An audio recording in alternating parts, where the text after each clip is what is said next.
हमने हमारे लिए बनाई है, अपने लिए बनाई है, तो दिखा क्यों रहे हो लोगों को? मत दिखा। সালমান শাহ আমাদের বাংলাদেশের একজন অ্যাসেট ছিলেন, অকাল প্রয়াণ হয়েছেন ওনার। এখানে কেউ যদি দোষী হন, সে যদি শাস্তি পান, সেই জায়গা থেকে একটা পজিটিভ একটা বিষয় দেখি। যদি তারা মনে করেন এখন এটা এই ফাঁসির মামলা না কি মামলা হয়েছে একটা, এই তো যদি তারা অপরাধী হইয়া থাকে, যদি অপরাধ কইরা থাকে, তাহলে তো আইন তাদেরকে ছাড়বে না। সালমান শাহ বাংলা চলচ্চিত্রের রাজপুত্র, মৃত্যুর 29 বছর পরও যার জনপ্রিয়তা এখনো তুঙ্গে। তারপর তার মৃত্যুর রহস্য উদ্ঘাটিত হোক, এটা আমরা সবাই চাই। সে আত্মহত্যা করেছে নাকি তার হত্যা করেছে, এটার বিচার হোক চাই। এবং সেটার জন্য লাশ বের করার, এখন আসলে কবর থেকে বের করলে কি তার আত্মহত্যাই হোক বা হত্যাই হোক, যেটা হোক খুবই দুঃখজনক ব্যাপার ছিল। 29 বছর পরও সালমান শাহের রহস্যময় মৃত্যুর মামলার নতুন মোড়। ঢাকা কোর্টের নির্দেশে হত্যার মামলা চলছে সামিরা হকসহ 11 জনের বিরুদ্ধে। অভিনেতা ডন উরফে আশরাফুল হক এর ফাঁসির দাবি উঠেছে সালমানের পরিবারের কাছ থেকে। এই ঘটনায় বলিউডের সুপারস্টার সালমান খান কি বললেন, তার সাম্প্রতিক স্টেটমেন্টে উঠে এসেছে ভয়ঙ্কর তথ্য। সালমান শাহের মৃত্যু ছিল আত্মহত্যা না খুন? সামিরার ভূমিকা, ডনের থ্রেটিং কল, চলুন বিস্তারিত জেনে নেই ভিডিওতে। মূলত যখন সালমান শাহের সাথে আশা ভালোবাসা করতে গেলাম, আমি তো বাসে গেলাম, আমি আমার লাগেজ টাইজ নিয়ে বাসে, ওরা সবাই প্লেনে করে চলে গেল। তো আমি বাসে করে গেলাম এবং আমি একেবারে পিছনে আমাকে বসানো হয়েছিল। প্রোডাকশন ম্যানেজার আমাকে চিনলো, বলে হ্যাঁ ছবির মেইন ভিলেন, আপনি সামনে আসেন। তারপর আমার সামনে বসিয়েছে। যাই হোক, তারপরে গেলাম, যাওয়ার পরে খুব স্বাভাবিকভাবে ছিলাম। আর 4 জনের রুম ছিল, মানে 4 জনের রুম একসাথে রুম শেয়ার করেছে। তারপর যখন কাজ করলাম, কাজ করার পরে যখন ভালো কাজ করলাম, তখন আমাকে নিয়ে আবার সালমান শাহ ছিল মেইন জায়গায়, ভিআইপি কোটেজগুলোতে, ওখানে আবার নিয়ে এসছে আমাকে। তো আমি 3 দিন আমার মেকআপ নিয়ে আমি বসা, সবার আগে আমি উঠি, সবার আগে মেকআপ নিয়ে আমি সবার আগে বাসে আমি উঠি প্রোডাকশানে, লোকেশানে ওই বান্দরবন থেকে রাঙামাটি থেকে সবার আগে, মানে আমি বাসে সব আগে আগে আগে আগে, যাতে কেউ আমার খুদ না দেখুক। বাট আমার 2 দিন ফুললি শুটিং হয়নি, ড্রেস পরে যায়।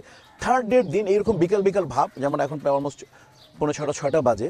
তখন তুমি যদি ডিসব্রিগর সবাই একটু বলি করতেছে, 3 দিন থেকে ছেলেটা আসছে, একদিনও কিছু কাজ হচ্ছে না। কারণ তখন সালমান শাহ স্টার, সুপারস্টার, তো সালমান শাহর কাজগুলো যাতে হয়ে যায়, ওই সিকোয়েন্সগুলো মানে বেশি ওটা সিরিয়ালি করতেছে।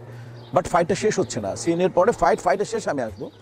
তো তখন আমার লাস্টে বললো যে আর আমি দূরে দূরে থেকে, সালমান শাহর একটা টিম ছিল, সালমান শাহ, ডন, ফারুক, ওনার ওয়াইফ সামিরা ছিলেন, আলাদা টিম, মানে ওর যার স্টাইল ছিল, স্বাভাবিক কারণে উঠতে স্টার, নতুন একটা মানে বাংলাদেশের স্টার সবাই, আর দেখতে খুব ভালো লাগতো, মানে এক বাক্যের সুপারস্টার।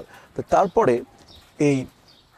আমি একটু দূরে দূরে থাকতাম, কিছু সিনিয়র ফাইটাররা ছিল আমার আগে, আশা ভালোবাসা না, ওই সময় আমাকে দেখেছিল, তারা বন্ধু সুলভ, ওদের সাথে আড্ডা মারতাম। তারপরে ডিরেক্টর যখন বললো, অ্যাসিস্ট্যান্ট গিয়ে বললো আপনার শর্ট, মানুষও তাকে ভালোবাসে। গ্রামের সাবরিনা একটা নায়িকা ছিল, ওকে আমি গ্রামের মোড়ল, ইয়াং মোড়ল। তো আমি দেখার পর আমার প্রথম শব্দটা ছিল, প্রথম ক্লোজআপই ছিল যে দেখার পর আমি সালমানকে, যে ও আমার প্রেমিকার সাথে কথা বলতেছে একটু দূরে, ফার্স্ট এটাকে আমরা ক্লোজআপ বলি। আচ্ছা, শুধু এই শব্দটা বললাম, বান্দরবনের পুরো পাহাড় পর্বত যেমন ইকো হলো, সুরের বাচ্চা, সবাই চুপ, সবাই যেভাবে ছিল সবাই খালি লুক দিল, খেয়েটা সবাই এরকম বলে লুক দিল। লুক দেওয়ার পর বলা একটা ক্ল্যাপ আসলো, চারিপাশে ক্ল্যাপ আসলো, বলো ঠিক আছে প্যাক আপ। তোমার ঘরপথ পরিষ্কার, দৃষ্টির সাথে আমার বিয়ে হলে সব সম্পত্তি তুমি পাবে। তো ওই সালমান শাহ নাকি পরে আমার সাথে যখন ক্লোজ হয়, সালমান শাহ আমাকে বলছিল, ডনকে নাকি ওই শব্দটা শোনার পরে বলছিল সাবধান সাবধান। কিন্তু যদি ডন ভাই তো সবসময় বেড়ে গেছে যে সে অপরাধী না, তার নামে কেস হয়েছে, হয়েছে, তারপরে সামিরা তার বউ, তারা নিয়েও অনেক আলোচনা সমালোচনা হয়েছে, যারা নিয়ে হয়েছে। যদি তারা মনে করেন এখন এটা এই ফাঁসির মামলা না কি মামলা হয়েছে একটা, তো যদি তারা অপরাধী হইয়া থাকে, যদি অপরাধ কইরা থাকে, তাহলে তো আইন তাদেরকে ছাড়বে না, আইন তো তাদেরকে শাস্তি দিবই। আর যদি অপরাধ না কইরা থাকে, নিরীহ মানুষের শাস্তি না হোক, এইটাই আমরা চামু ভাই। এতদিন তো শুনে আইছি যে সালমান শাহ আর ডন ভাই তারা বন্ধু ছিল, সে বন্ধু সুলভ আচরণ কইরা বন্ধু সুলভ সাক্ষাৎকারই দিয়ে গেছে। সেদিনও দেখলাম আমি একটা লাইভ সাক্ষাৎকার, এই ডন ভাই দিয়ে গেল সাক্ষাৎকারটা, যে ইমন আমার বন্ধু ছিল। কিন্তু ভাই, মানুষের মুখে একটা, অন্তরে আরেকটা। যদি মনে করেন কোনো ব্যাপারে কোনোভাবে যেহেতু ওয়ে পাইছে, হয়তো কোনো দিক দিয়ে কোনো সূত্র পাইছে, নাহলে তো একজনের মানুষ একজনের নামে কেস করতে পারে না, পারে ভাই? পারে না, হয়তো কোনো একটা সূত্র পাইছে, তার সালমান শাহর আম্মা হয়তো কোনো একটা সূত্র পাইছে, না পাওয়াতে তাইলে এই মানুষগুলির নামে কেস করবো কেন?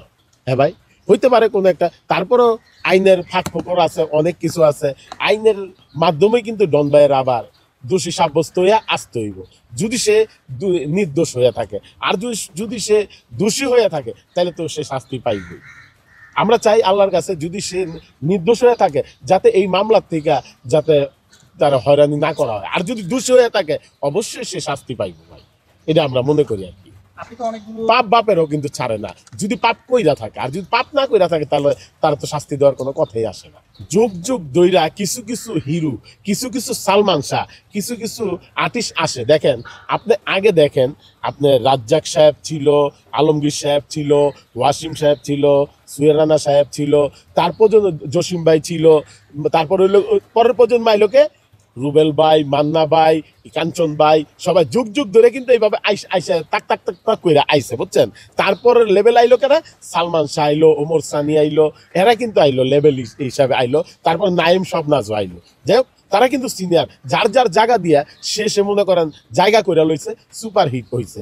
এখন মনে করেন তার অপন্য যখন নাকি সে মারা গেছে তখন তার একটা অভাব ছিল, এখন আর ওই অভাব নাই। আর সিনেমার অবস্থাও তো ওরকম না যে তার ইডা ওই টাইমে তার অভাব করছে মানুষ। হত্যা না আত্মহত্যা এটা বের হোক, কবর থেকে আমি তোমাকে দেখলে শান্তি কিন্তু সেটার জন্য লাশ বের করার এখন আসলে কবর থেকে বের করলে কি থাকে? এরপর থেকে যা কামাইবি সালমান শাহ থাকতেন তাহলে বাংলাদেশটা বলিউড হয়ে যেত। চিন্তা করেন তো, সালমান শাহ শাহরুখ খান একসাথে হইলে বাংলাদেশের সিনেমা কোথায় যেত? আমাকে নিয়ে কেউ তো স্বপ্ন দেখনি। কার পছন্দের নায়ক সালমান শাহ না? আমি বলছি যে অবশ্যই এটা যাচাই করা উচিত, হত্যা না আত্মহত্যা এটা অবশ্যই ইনভেস্টিগেট করা দরকার। কিন্তু হয় কি, যেটা আমরা জেনে এসেছি বা আমি ছোটবেলা থেকে জেনে এসেছি, লাশের গায়ে যদি একটা চুল পড়ে তাহলে নাকি পাহাড়ের মতো ব্যথা পায়। তো প্রিয় দর্শক, এতক্ষণ আমাদের সাথে থাকার জন্য আপনাদের অসংখ্য ধন্যবাদ। আর হ্যাঁ, সালমান শাহর হত্যা মামলাটি নিয়ে বলিউড সুপারস্টারদের এমন বক্তব্য আপনাদের কাছে কেমন লেগেছিল?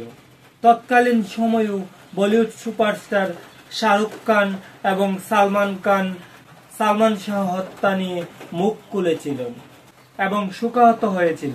প্রিয় দর্শক, এই বিষয়টি নিয়ে আপনাদের মতামত অবশ্যই আমাদের কমেন্ট বক্সে কমেন্ট করে জানাতে ভুলবেন না। আর হ্যাঁ, আপনি যদি আমাদের এই চ্যানেলে নতুন দর্শক হয়ে থাকেন তাহলে অবশ্যই চ্যানেলটি সাবস্ক্রাইব করে বেল বাটনটি অন করে রাখবেন। আজকের মতো এখানে বিদায় নিচ্ছি, দেখা হচ্ছে পরবর্তী কোনো এক ভিডিওতে। ভালো থাকবেন সবাই, ধন্যবাদ সবাইকে।